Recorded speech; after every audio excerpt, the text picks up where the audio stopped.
pagkakaroon ng sapi ng tao ay ito.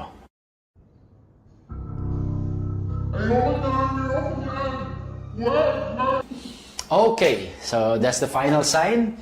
Aversion to sacred or religious objects. Takot sa krus, takot sa holy water, takot sa rosary, takot sa scapular, takot sa Bible, takot sa mga sacramentals. Okay? So, kumbaga, nasasaktan sila, iwas sila doon. At alam nila kapag ang isang bagay ay sacramental. Alam nila yung mga weapons natin. Natatakot sila dyan. Kaya isa yan sa mga signs. Although, itong pang-apat na to ay isa sa mga pwedeng pekein. No? Kung hindi tunay na exorcism, or rather, kung hindi tunay na napoposes yung tao, pwede niyang pekein yun eh. But, in ordinary cases, makikita rin at out of the discernment of the exorcist na talagang possess siya kasi natatakot siya doon sa mga religious objects. By the way, bilang exorcist, hindi namin pwedeng gawin yung para testingin, gagamit kami ng kunyari holy water o kunyari ay exorcise blessed oil. No, hindi pwedeng kunyari dito. Kasi ano pang pinagkaiba nyo ng diablo kung nagsisinungaling ka rin? Kung nilalaro mo rin siya. No? To be an exorcist, you must be truthful with what you do. You must use true sacramentals, truly blessed and exorcised sacramentals. Hindi pwedeng itetestingin mo na, gamitin natin, kunyari lang, lokohin natin siya. Eh di naglolokohan lang pala tayo dito. At pag ganon, tayo yung nagsisinungaling din. Okay? Ngayon, nalaman nyo na yung apat na palatandaan. Meron akong dalawang notes sa inyo na dapat matandaan ng lahat ng tao. Una, hindi pwedeng ang Diyos, si Maria at ang mga banal ay magposes sa tao. Never. Never in the history of the world. Never in the history of mankind na may ganyang kaso na ang Diyos at ang mga banal ay sasanib o sasapi sa tao. Kaya huwag kayong maniniwala sa mga ganyan. Demonyo lang ang sumasanib at anumang mabalitaan ninyo sa TV o sa tunay na buhay na sumasanib ang Diyos, si Jesus, si Maria, San Jose o sino mang santo, hindi po totoo yun. Ginagalang ng Diyos at ng mga banal ang kalayaan ng tao, kaya kailanman hindi sila sasanib. Anumang possession o pagsapi, demonyo lang po ang gumagawa nun. Pangalawa, and this will be my final statement for you. In every possession, my dear friends, the devil cannot possess the person in the sense of owning him. No, because we only belong to God. Ikaw, ako, lahat tayo para sa Diyos lang. Kaya for a time, for a period of time, for periodic episodes, the devil can possess the body. But of course, never the soul, because the soul belongs to God. Unless, gaya ng mga ginagawa ng iba, ng ilan, ay pinagkakaloob talaga yung kaluluwa sa diablo, deliberately. Okay? So in the sense of owning the person, the devil cannot do that in a possession, because we only belong to God. At sana po manatili kayong sa Diyos lamang. Sana po lagi tayong para sa Diyos lamang. Let us not allow the devil to possess our soul and not even our bodies. Okay? Kaya may mga ganito mga uri ng pangyayari at totoo man ito, laging pananampalataya pa rin po ang dapat na meron tayo para tayo magkaroon ng mga mabibisang pananggalang laban sa masamang spirito.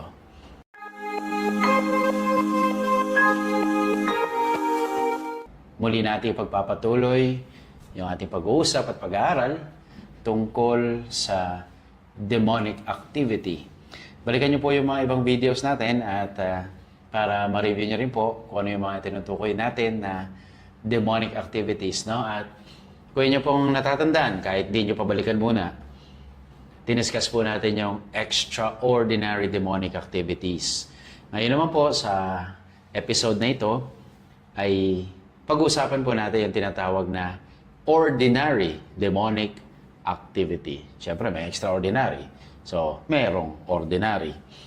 At ito pong ordinary demonic activity, masasabi natin dito po mas madalas nagtatagumpay ang diablo sa kanyang pakikialam, panggugulo, at pag-atake sa mga mahal ng Diyos. At kayo yun, mga kakampi. Tayo yun. Mahal tayo ng Diyos at alam ng demonyo yun. Kaya tayo ang madalas nilang inaatake. Kaya simulan natin. Ano ba itong tinatawag na ordinary demonic activity? Now, unlike dun sa extraordinary demonic activities, mas marami yun eh. 4 yun eh, no? Di ba? Siyempre, napag-aralan natin yung infestation, oppression, obsession, tsaka possession. Pero maniwala ka't hindi, yung ordinary demonic activity ay isa lang. At kahit isa ito, dito pinaka nagtatagumpay ang Diablo sa kanyang mga gawain dito sa mundo at lalo't higit sa panlilinlang sa tao. Handa na ba kayo malaman ito? Well, the ordinary demonic activity is no other than temptation. Okay? Ulitin ko, temptation. Tukso. Napanood yung intro natin, ano? Ganun ang Diablo eh. Kapag may mga gusto kang gawin, mayroon kang mga pangakong pagbabago sa buhay mo, magpapadali yan ng mga sitwasyon, mga tao para tayo ay tuksohin. Narinig niyo yung kanta ni Eva, no? Pero hindi ito yung Eva na nasa paraiso noon, ha? Eva Eugenio. Kay rami ng winasak na tahanan, kay rami ng matang pinaluha, kay rami ng pusong sinugatan. At sana po, bilang mga tao, masambit natin lagi, o tukso, layuan mo ako. Temptation. Now, sa episode pong ito ay hindi ko lang po tatalakayin, no? Kung ano yung tukso. Pero ano ba yung mga uri ng tukso at pamamaraan ng Diablo kung papaano tayo tinutukso sa buhay na ito? Pamamaraan. Para mas maunawaan ninyo at makita ninyo sa kinabukasan o kahit sa mga puntong ito, ito pala yung binabanggit na uri ng tukso na laging sinasagawa ng Diablo laban sa tao. Gusto ko lang alalahanin ninyo, mahilig naman tayo sa mga acronym, no, para mas matandaan natin at maunawaan. No? Gusto kong tandaan nyo yung salitang death. Ulitin ko, death. Alam niyo ang spelling ng death? Hindi ho D-E-B-T, ha? Utang. Hindi yun. Okay? Kundi kamatayan. Death. D-E-A-T-H. Yan. Tandaan niyo lang yan. At dito ay makikita ninyo at mauunawaan kung anong ginagawa ng Diablo at papaano siyang nanunukso sa ating lahat. Yung tukso, wala naman talaga makakaiwas dyan eh. I mean, lahat tayo natutukso, tinutukso. Kahit si Kristo hindi nakaligtas, siya'y tinukso din. Pero ang kaibahan natin kay Kristo at ang kaibahan ni Kristo sa atin, hindi siya tumalima sa tukso. So temptation in itself is not really death, but it will lead us to death. Kung sa tuwing tayo tutuksohin, ay pipiliin natin yung pangiinganyo ng Diablo kaysa sa kalooban ng Diyos. Kaya ho, ang tukso, temptation, a demonic activity, an ordinary demonic activity, isa lang ho pakay nito, na huwag nating gawin ang kalooban ng Diyos. Yun lang. Tutuksohin tayong huwag tumalima sa Diyos, huwag sumunod sa Diyos, at kalimutan ang kalooban ng Diyos. Kumbaga, dinadala tayo sa kasalanan. Yun lang naman ang definition ng kasalanan eh. Kumbaga, Lord, I know your will, but I don't care. I know what you want, but this is what I want. I don't care about your will. Parang ganun yun eh. At kaya tayo kadalasang hindi nakasusunod sa kalooban ng Diyos ay dahil sa panunukso ng Diablo. At ito yung kanyang mga pamamaraan. Kung handa na kayo, simulan po natin. Letter D. Okay? So, ang unang pamamaraan ng Diablo ay yung tinatawag sa English na doubt. To make us doubt. Kumbaga, pagdududahin tayo ng Diablo sa mga bagay-bagay at kung ano talaga tayo. No? Halimbawa, tingnan natin sa Bible, ha? Okay. Kung may Bible kayo, pwede niyong buklatin kasama ko, no? Okay. Sa Genesis 3. Yung Genesis 3 po, sabi rito, the first sin and its punishment. At ang serpent o yung ahas, kung ating iisipin, ano, sabi rito, the serpent was more crafty than any other wild animal that the Lord God had made. He said to the woman, kay Eva, no? So, ang background nito, matapos na pagbilinan ng Diyos si Adan at Eva na pwede nilang kainin ang lahat ng nasa paraiso, maliban sa bunga ng puno na nasa sentro o nasa gitna nito. Alam natin yan, ano? May pinagbawal ang Diyos kay Adan at Eva. Kainin nila lahat ng nakikita nila, mga punong kahoy, no? Wag lang yung bunga sa gitna. At sinabi ng diablo sa kanila, sabi ng serpent, did God say you shall not eat from any tree in the garden? No? Kumbaga para sinasabi, did he really say that? Di nga. Mga ganyan tipo, no? Pinagdududa sila. Then the woman said to the serpent, we may eat of the fruit of the trees in the garden, but God said, you shall not eat of the fruit of the tree that is in the middle of the garden, nor shall you touch it, or you shall die. Now, pinaliwanag naman ng babae. But the serpent said to the woman, you will not die. For God knows that when you eat of it, your eyes will be opened, and you will be like God, knowing good and evil. Grabe, no? Pinagdududa sila na, sinabi ba talaga ng Diyos yun? Totoo ba na mamamatay kayo? Panlilin lang. So, kumbaga, pagdududahin tayo ng Diyos. Yes! What? Or rather, Diyos tuloy. Pagdududahin tayo ng Diablo. Mali hindi Diyos Ang Diyos ay hindi nagpapaduda sa atin. Lahing katotohanan ng Diyos. Pero ang Diablo, pagdududahin tayo sa ating identity at sa mga bagay na ating ginagawa. Okay? Ano ibig sabihin na identity? Well, isa pang ginawa ng Diablo, no? Pero at this time, ginawa niya kay Jesus. Pinagdududa si Jesus. Kaya ba niyang pagdudahin ng Panginoong Jesus?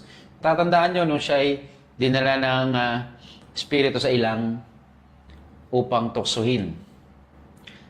Narinig niyo at marahil natatandaan ninyo, sabi ng demonyo, if you are the Son of God, if you are the Son of God, kung ikaw talaga anak ng Diyos, di gawin mong tinapay yung bato. Okay? If you are the Son of God. Kaya mga kapatid, parang ganito rin ginagawa ng Diablo sa atin Tinutokso tayo, pinagdududa tayo na tayo ay mahal ng Diyos. Mahal ka ba talaga ng Diyos? Ba't ka naghihirap? Mahal ka ba talaga ng Diyos? Ba't namatayan ka? No? Kaya ngayon, ikaw, magdududa ka. O nga, no? Parang hindi ako mahal ng Diyos. Anak ka ba talaga ng Diyos? Kaya minsan, nalilimutan natin yung naging dignidad natin na tayo binyagan Nagaya ni Kristo, tayo naging mga anak ng Diyos sa binyag. Kaya kung lagi lang natin iisipin ito, maaaring makalaban tayo sa tukso. Sapagkat tunay tayong mga anak ng Diyos nung tayo bininyagan.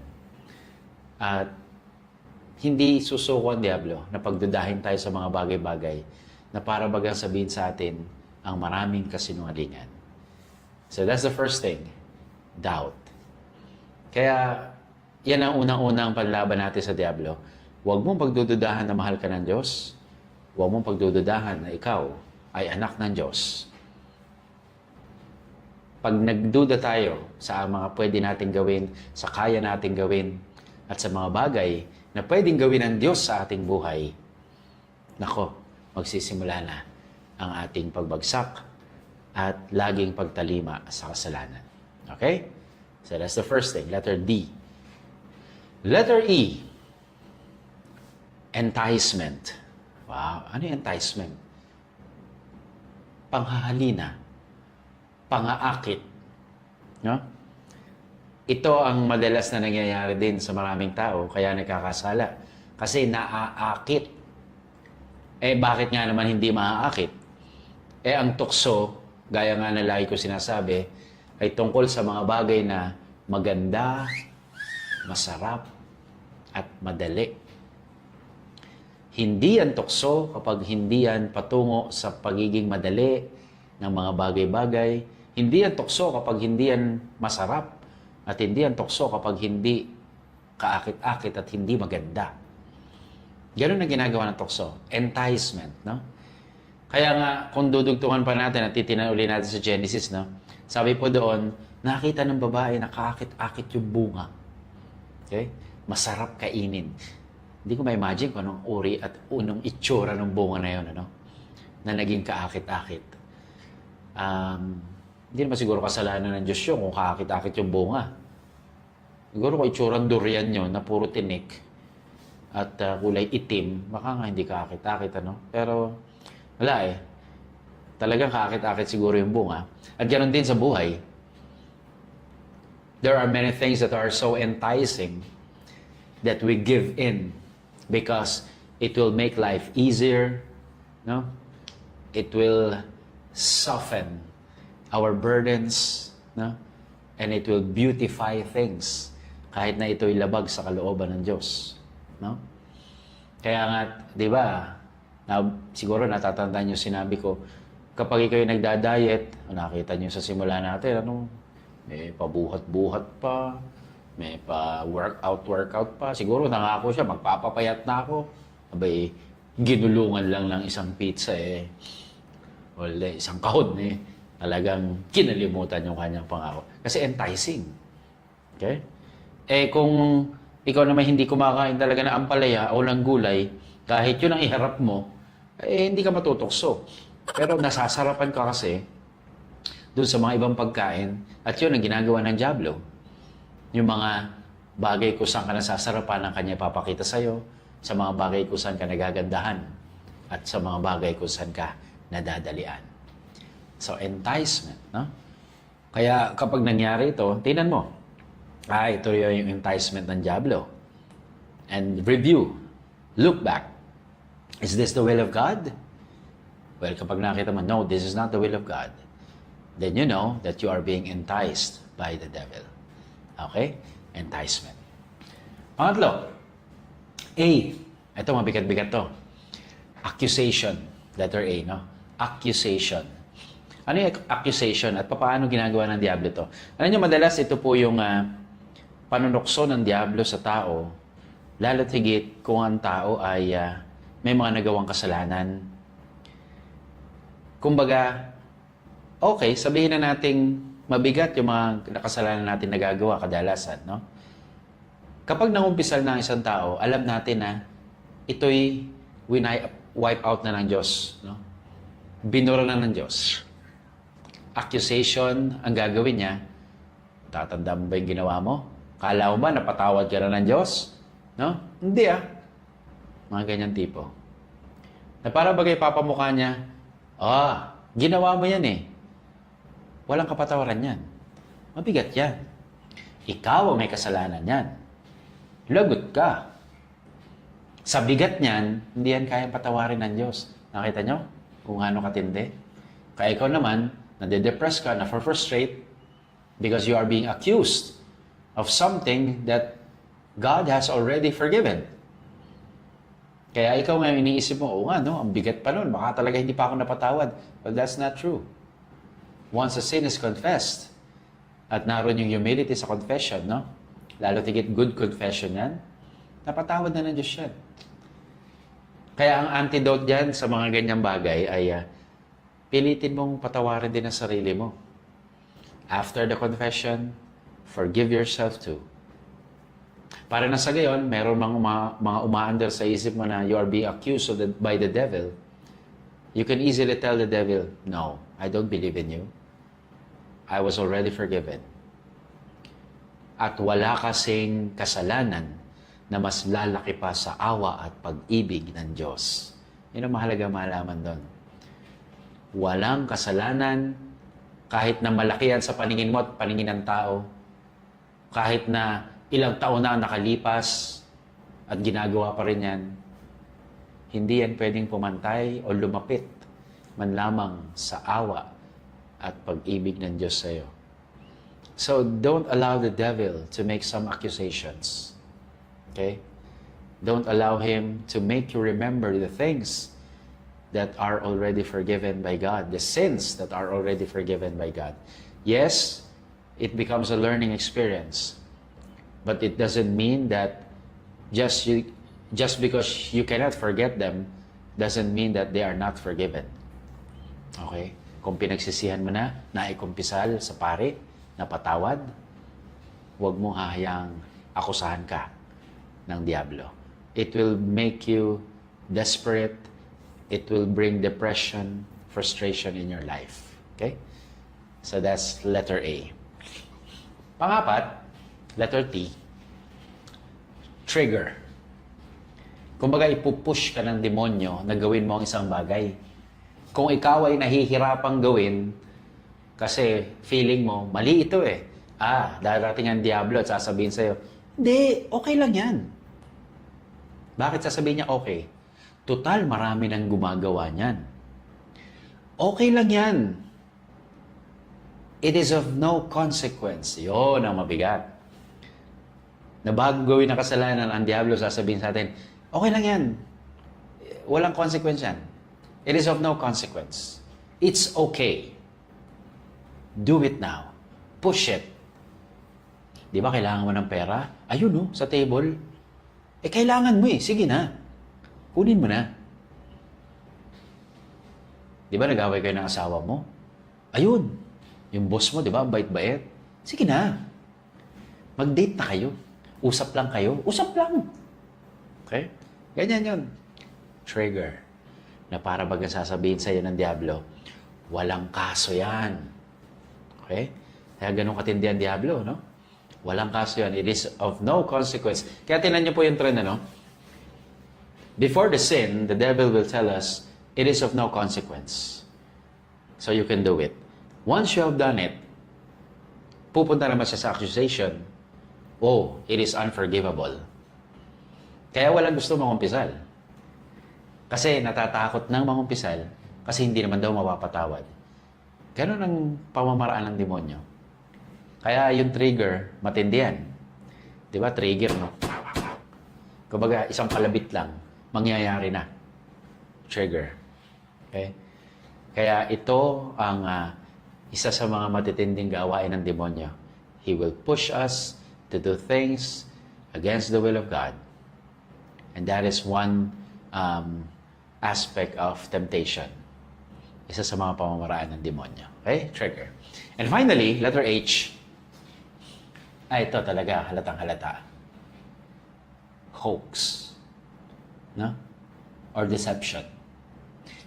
Kumbaga, ang maganda ay papapangitin niya at ang pangit, pagagandahin niya. Ang mabuti, papakita niyang masama yan. Pero masama, ipapakita niyang mabuti. Babalik ta rin ng Diablo ang lahat upang tayo malinlang. No? Deception. Okay? Alam niyo, may mga nakita ako sa Facebook ngayon yung mga tinatawag na Ghost Month. No? Ewan ko, basta nabasa ko lang August 8 to September 6. Tapos nakalagay doon, do's and don'ts. Na wear this, do not wear this, do this, do not do this. No? Lahat po yung deception. Para ano? Para hindi natin pagkatiwalaan ang kapangyarihan ng Diyos sa ating buhay at umasa tayo sa Kanyang kapangyarihan sa mga pamahiin, sa mga superstitious beliefs. No? At tayo ay lilinlangin ng Diablo na gawin mo lang to para maiwasan ito. At iwasan mo ito para mangyari ito. Swerte yan. Malas yan. Huwag gayon. No? Ganyan ang ginagawa ng Diablo. Okay? So, it's a hoax. Deception. Kaya po, delikado. Sapagkat ang tao, kapag hindi talaga well-founded yung faith, hindi rooted kay Kristo, talaga malulokot, malilin lang. Because the devil will always sugarcoat things nang sa gayon tayo ay malinlang. Kaya mga kapatid, tandaan nyo lang po itong 5 pamamaraan na ito, no, ng tukso. Ulitin lang natin, ano? Doubt, enticement, accusation, trigger, and hoax. So dito po sa mga nabanggit natin ay tingnan nyo po mabuti para hindi tayo ganong malinlang ng demonyo at matukso sa mga bagay-bagay na laban sa Diyos. Paano tayo lalaban? Gaya ng ginawa ni Kristo. Sa lahat ng sinabi ng Diablo, lagi niyang sinasabi rin, nasusulat. Hold on to the Word of God. Kapag tayo po ay aral sa salita ng Diyos, kapag tayo po ay lagi nakikinig sa salita ng Diyos, kapag alam natin ang aral ng simbahan, ang turo ni Kristo, nalalaman natin kung ano ang tama at iiwasan natin ang kabaliktaran ng lahat ng mga tamang gawain. Kaya, magbasa ng Biblia, maging tapat sa Diyos, tumingin lagi kay Kristo, huwag magpapalinlang sa Diablo.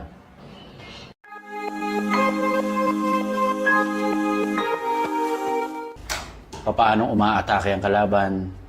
How does the enemy attack our homes, our lives? Okay?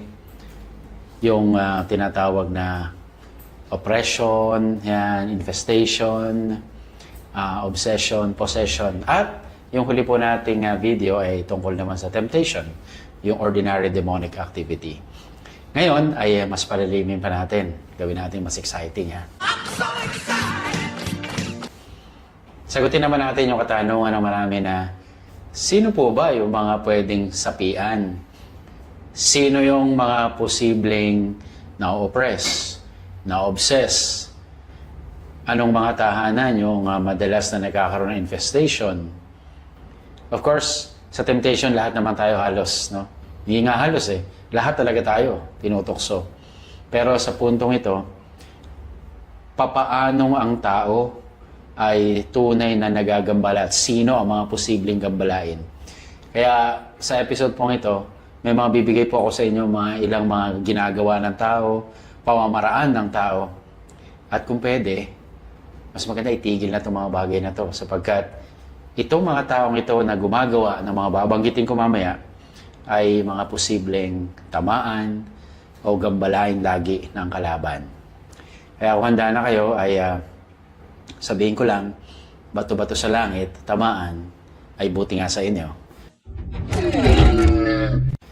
Pinatatamaan ko talaga kayo nang sa gayon ay ma-realize ninyo na hindi pala dapat ginagawa yung mga ganitong bagay sapagkat ito ang mga taong prone sa infestation, oppression, obsession at yung possession. Okay? So, bigyan natin ng titulo ito, episode na to, yung tinatawag na How did the enemy sneak into the camp? Paano nakapasok na yung kalaban? Ano yung mga pamamaraan ng Diablo kaya siya ay nakapasok na?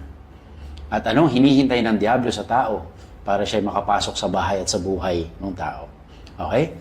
So simulan natin. Nakapasok ang kalaban dahil inanyayahan ninyo. Okay? So yun ang una. We invited the enemy in. Ha? Wala na ako natatandaan na nag-anyaya ako ng kalaban. Siyempre, hindi naman talaga tahasan yun eh. Wala naman siguro sa inyo magsasabi, Oy, Lucifer, come in. Oy, Satan, come to my life. Wala naman ganun eh. Diba? Pero kaya nga, sinasabi natin dito na sa mga pamamaraan natin na hindi natin alam na ito pala ay masama, nagbubukas pala tayo ng mga pintuan para ang Diablo ay makapasok. Okay? So yun ang gusto kasi ng Diablo eh, no? Magbukas ka ng konting pinto. At kahit na hindi mo sabihin na, pasok ka, ay, papasok talaga siya. Kahit hindi mo imbitahan. Gate crusher ang demonyo eh. Gate crusher ang mga Diablo at ang kalaban. Here's Johnny!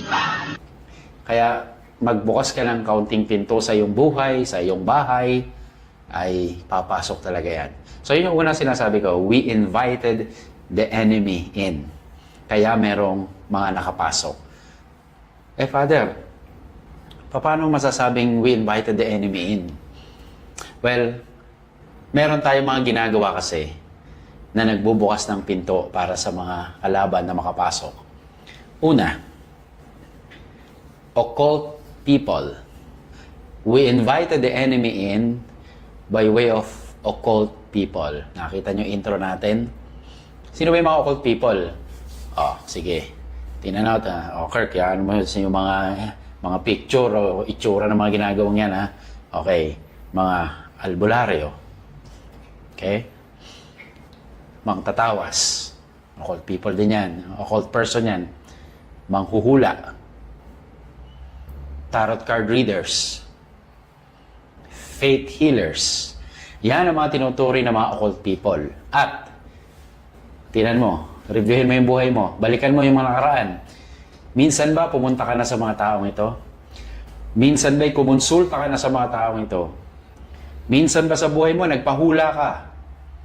Minsan ba sa buhay mo ay lumapit ka sa isang feng shui expert o feng shui master? Nung may sakit ka, nagpatawas ka ba? Nagpaalbularyo ka ba? Pumunta ka ba sa faith healer? Yan. Kapag oo ang sagot mo na lumapit ka na sa mga taong ito, nagkaroon ka na ng opening sa kalaban. Oh my God! Okay? Meron ka ng opening. Kasi hinayaan mo na yung mga gawaing hindi makadiyos at yung mga tao na merong nalalaman sa okultismo ay ma-impluwensyahan ka sa buhay mo. Kaya yun, yung mga manghuhula, yung titinan yung mga palad mo, o kaya magle-lay dyan ng cards para hulaan ang buhay mo. O kaya nakita natin sa simula yung nagtutulo ng kandila, mga ganyan tipo. We invited the enemy in by way of consulting occult people. Pasintabi sa may mga kakilalang o kaibigan ng mga ganitong uri ng tao, no? Minsan, hindi rin nila alam na ang kapangyarihan ay hindi sa Diyos. At kung inyong titingnan, doon po sa ating intro din, may mga religious objects din sila, religious images, may mga kandila din, na gaya ng sa Katoliko. That's a deception. It's part of the deception. Kasi naman, ikaw ba lalapit sa mga taong ito kung naka-display dyan si Lucifer, si Satanas? Siyempre hindi, di ba? Siyempre nakalagay doon imahe ng mahal na birhen, imahe ng isang anghel o ng isang santo. Kaya ganyan, no? Balikan mo. Kung ikaw may nilapitan ganitong uri ng tao, ay nagbukas ka na ng pintuan sa kalaban. Okay? Hindi lang yun. Susunod, we invited the enemy in by way of occult things. Okay? Occult things. Check your homes. Yung mga bahay ninyo. Ano ba yung mga occult things? Mga pampaswerte. At classic kong sinasabi sa mga tao, pag ako po yung nagbibigay ng mga lectures and seminars, yung mga elepanteng nakatingala, yung mga ganyan nga, yung mga palakang may kagat na coin, yung mga pusang kumakaway, mga bagwa, at ano-ano pang mga lucky charms, mga pampaswerte. Hindi lang dinidisplay, kundi yung mga sinusuot din. Mga anting-anting, talisman, mga itinatali sa kung saan bahagi ng katawan. Tingnan mo, baka yung meron kang dala dyan ng mga lucky charms, no? Mga New Age stones. Yan ay mga tinatawag na occult things. Halimbawa, bibili ka ng bagay na to na, uy, ang ganda nito O bakit mo suot yan? Kasi daw, hinihigop nito yung aming negative energy at papalitan ng positive energy. Mga ganyan tipo, no? So, they are called occult things. Mga bagay-bagay na tinitingnan natin na makatutulong sa ating buhay para tayo swertehin, magkapera, at yung bahay natin magkaroon ng prosperity kuno, long life, happiness, no? Pero hindi natin alam, ito ay mga bagay na hindi makadiyos, kung kaya't nakapagbubukas pa rin ang pintuan sa Diablo at siya ay nakapapasok. So, dalawa na yun, occult people, occult things. Isa pa, baka naman yung iba rin sa atin kasi ay nakapunta na o pumupunta sa mga occult places. Occult places. Alam niyo, isa sa mga classic na examples dito yung Mount Banahaw, no? At minsan nakapunta rin kami dun nung kami mga seminarista pa. Hindi ko na matandaan kung anong ginawa namin, pero sabi, ang Mount Banahaw daw ay lugar kung saan nagre-recharge yung mga occult people. Okay? I don't know, hindi ako masyadong sure doon, Pero may mga lugar talaga na ganyan kung saan maraming mga mangkukulam. Doon sila nakikipag-usap sa mga bagay-bagay, mga halaman, mga puno na meron silang mga engkanto kung tawagin, okay? So, ito po yung isa sa mga occult places. At considered occult place din, yung mga lugar kung saan may mga nagpapat-session yung mga adik. Okay? So, ito ay tinuturing na occult place na rin. Kasi may mga kasalanan na nagaganap doon. O yung mga lugar kung saan ginagawa yung mga paglalaro ng Ouija board, Spirit of the Glass. Okay? O kaya sa isang lugar kung saan yung mga bata na nasa sinapupunan ay ina-abort. Okay? So, yan, mga considered occult places na yan. Kasi doon nagaganap yung karamihang mga kasalanan at iba't ibang mga uri ng, sabihin natin na rin, kahalayan, okay? Prostitution houses, okay? Kaya nai-infest din yung lugar. Kasi nga open na open sa kalaban. Okay? So, kapag isang tao pumunta ron, may third eye siya at open siya, usually affected din siya. Kaya pag-iingatan yung mga ganyang lugar. Mas maganda sana ipa-exercise, ipa-bless. Kung hindi man, ay huwag puntahan. So yan, occult people, occult things, occult places. Pangapat, yung tinatawag na occult practices. Occult practices. Palagay ko, marami sa atin na makaka-relate. Pasintabi uli sa mga engineers dyan, sa mga arkitekto. Alam ko meron silang mga ginagawa na para daw walang mga aksidente ron sa lugar ay yung pundasyon ng bahay bago itayo, pinapaduguan, papatay ng manok, bubuhusan ng dugo. Kumbaga may inaalay. Alam nyo, sa